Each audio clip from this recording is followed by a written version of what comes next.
نبی پاک فرماتے ہیں میں سو رہا تھا، چھت پہ فرشتے آئے. بات آپ نے سنی ہوئی ہے، صرف کچھ نظریات معراج کے حوالے سے عرض کرنے ہیں، چند نظریات. نبی پاک فرماتے ہیں حضرت جبریل نے چھت کے اوپر سے انہوں نے تھوڑا سا حصہ کھولا، چھت پھاڑی. ہمارے نا دیہاتوں میں لکڑی کی جو چھت ہوتی تھی نا، اس پہ ایک بندہ بھی اگر چلتا تھا نا تو گھر کے جو بزرگ ہوتے تھے کہتے تھے پتہ کرو چھت پہ بندہ ہے کوئی.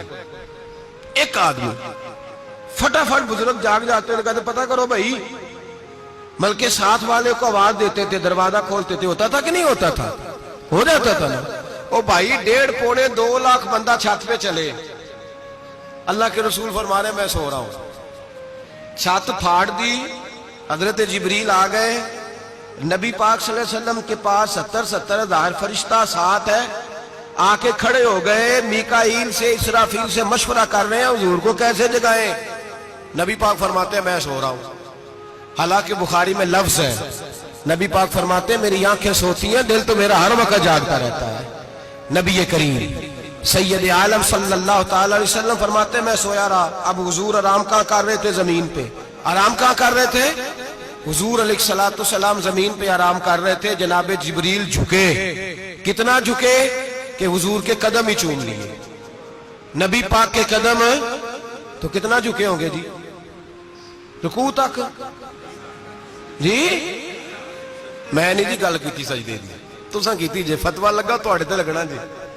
کہاں تک لگی؟ کہاں تک جھکے؟ اعلیٰ حضرت کہتے ہیں حضرت جبریل نے سجدہ نہیں کیا نبی پاک.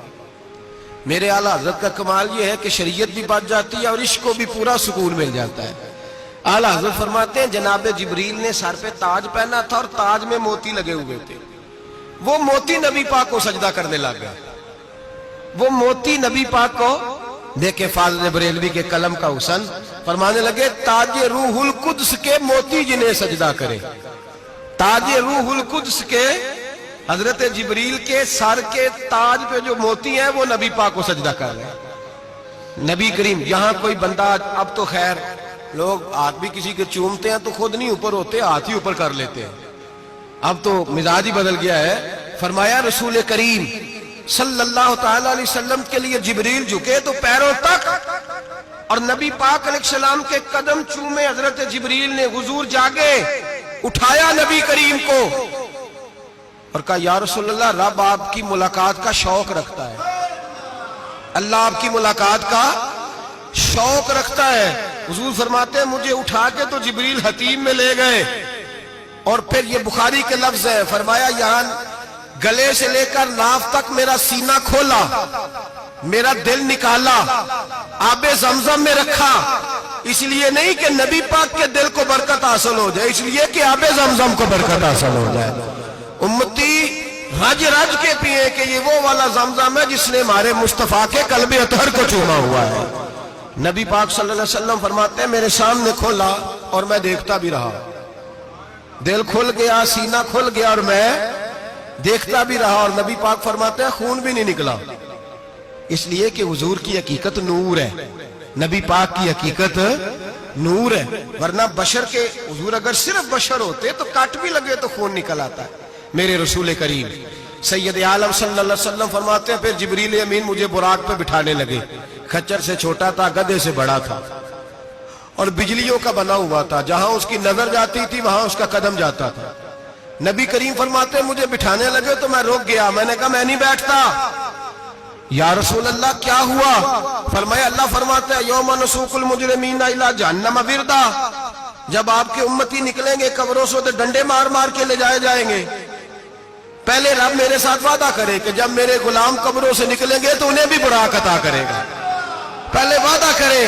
حضرت جبریل کہتے ہیں میں وہیں کھڑا تھا. رب کریم نے کہا چل وعدہ کر لے، یوم نحشر المتقین الی الرحمن وفدا، محبوب جب تیرے فرما بردار قبروں سے نکلیں گے تو میں سب کو براق عطا کر دوں گا، سب کو براق دے دوں گا. نبی کریم فرماتے ہیں میں براق پہ بیٹھا، سفر شروع ہوا. نبی رحمت علیہ السلام فرماتے ہیں میں گزرا. یہ بات آپ نے سنی ہوئی ہے پر بیان کرنے بھی بڑی ضروری ہے. مررت علی الموسیٰ فَهُوَ يُصَلِّ فِي قَبْرِهِ رواہ مسلم.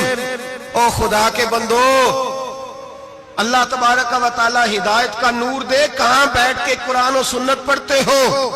کیوں نہیں عقیدے کو سمجھتے؟ نبی کریم علیہ السلام نے فرمایا میں معراج کی رات گزرا، یہ سنی کان کھول کے سنے، دل کھول کے، صحیح مسلم کی حدیث، فرمایا میں معراج کی رات گزرا تو حضرت موسیٰ اپنی قبر میں کھڑے ہو کے نماز پڑھ رہے تھے۔ حضرت موسیٰ اپنی قبر میں، بولے سارے، اپنی قبر میں، حضرت موسیٰ اپنی قبر میں کھڑے ہو کے، اب آؤ حضرت سعید بن مسیب تابعی ہیں، صحابہ کے شاگرد ہیں، وہ کہتے ہیں جب یزیدی فوجوں نے مدینے پر حملہ کیا اور یزید کا مقرر کردہ امام آیا تو صحابہ کرام مسجد نبی چھوڑ گئے، 3 دن تک مسجد میں نماز، کہا ہم یزیدی امام کے پیچھے نماز نہیں پڑھیں گے۔ مدینے پہ حملہ ہوا، مکے پہ حملہ ہوا، حضرت سعید بن مسیب کہتے ہیں میں دیوانہ بن کے، مجنون بن کے اندر گھس گیا، یزیدی فوجیں سمجھی میں دیوانہ ہوں، شاید پاگل ہوں، مجھے انہوں نے تکلیف کوئی نہ دی۔ فرماتے میں نبی پاک کی قبر کے ساتھ ٹیک لگا کے بیٹھا تھا، زور کا وقت ہوا تو میں رونے لگ گیا، اب میں نماز کیسے پڑھوں گا، اذان کا کیسے پتہ چلے گا؟ آپ فرماتے ہیں مجھے اللہ کی عزت کی قسم، جب اذان کا وقت ہوا تو نبی پاک کی قبر سے اذان کی آواز آنے لگی۔ فرماتے ہیں جب جماعت کا وقت ہوا تو حضور کی قبر سے اقامت کی آواز آئی، پھر جماعت کی آواز آئی، اور میں نے اپنے نبی کے پیچھے زور کی نماز ادا کی، حضور کے پیچھے۔ حضرت موسیٰ اپنی قبر میں نماز پڑھے اور میرے رسول تو قبر میں جماعتیں کراتے ہیں، حضور جماعتیں کراتے ہیں، اور آپ فرماتے ہیں میں 3 دن مسجد، کان کھول کے دل کھول کے سنو، ہم نے کوئی ریڈی میڈ عقیدہ نہیں اپنایا، ہم کوئی دائیں بائیں سے پکڑ کے نہیں لے آئے کہ وہ فلاں آیا تھا بہت بڑا، اس نے جبہ کبہ پہنا تھا تو اس کے پیچھے لگ گئے۔ ہم کسی کو نہیں مانتے، ہم تو مانتے ہیں رسول اللہ کے غلاموں کو، ہم تو مانتے ہیں صحابہ کو۔ ہمیں حضرت سعید بن مسیب بتا گئے ہیں کہ جو کہے تجھ کو مردہ وہ مردہ ہے واللہ، تو زندہ ہے واللہ، تو زندہ ہے واللہ، تو زندہ ہے واللہ، میری چشم عالم سے چھپ جانے والے میرے رسول کریم صلی اللہ علیہ وسلم نے فرمایا موسیٰ اپنی قبر میں کھڑے ہو کے نماز پڑھ رہے تھے۔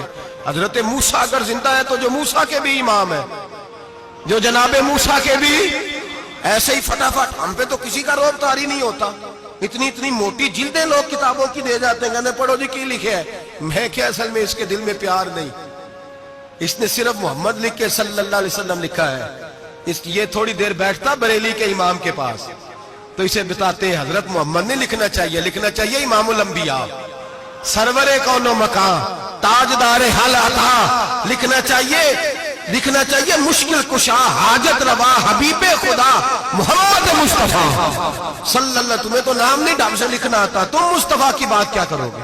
تمہیں کیا خبر؟ میلاد کی بات آئے تو جائز نہیں، معراج کی بات آئے تو کہتے ہیں خواب میں ہوئی تھی، کیا بغض ہے، رٹا کیا ہے؟ اعلیٰ حضرت فرماتے ہیں کھائے تجھ کو تپے سکر، تیرے دل میں کس سے بخار ہے؟ حضور کی شان کی بات آتی ہے تو اڑ جاتا ہے۔ ابو بکر صدیق سے پوچھ، ابو جہل نے آ کے کہا تیرا رسول کہتا ہے میں 18,000 سال کا سفر 1 منٹ میں طے کر آیا ہوں، زمین جنت دوزخ ہر شے دیکھ آیا، ابو جہل کہہ رہا ہے۔ ابو بکر صدیق فرمانے لگے اگر محمد عربی نے کہا ہے تو حق اور سچی کہا ہے، اگر رسول اللہ نے کہا ہے تو حق اور ماننے والا، عقیدہ بنا ماننے والا۔ ایسے لوگ سڑک پہ بیٹھ کے بات کر دیتے ہیں اور فٹافٹ سنی بھی مسئلہ پوچھنے آ جاتا ہے، کہتا ہے جی وہ فلانا مولوی کا، وہ کون ہوتا ہے، کون ہے وہ، کس کی بات کر رہے ہو؟ بات کرنی ہے تو ابو بکر صدیق کی کرو، عثمان غنی کی کرو، مولا علی کی کرو، انس بن مالک کی کرو، طلحہ اور زبیر کی کرو۔ ہم کسی دائیں بائیں والے شخص کی بات نہ کرتے نہ سنتے، ہم پہ نہیں کسی بندے کا روب طاری ہوتا ہوگا چل دوڑ جا، ہم تجھے کیا سمجھتے ہیں؟ ہم تو سمجھتے ہیں اس کو جس کی بات سے رسول اللہ کی پیار کی خوشبو آتی ہے،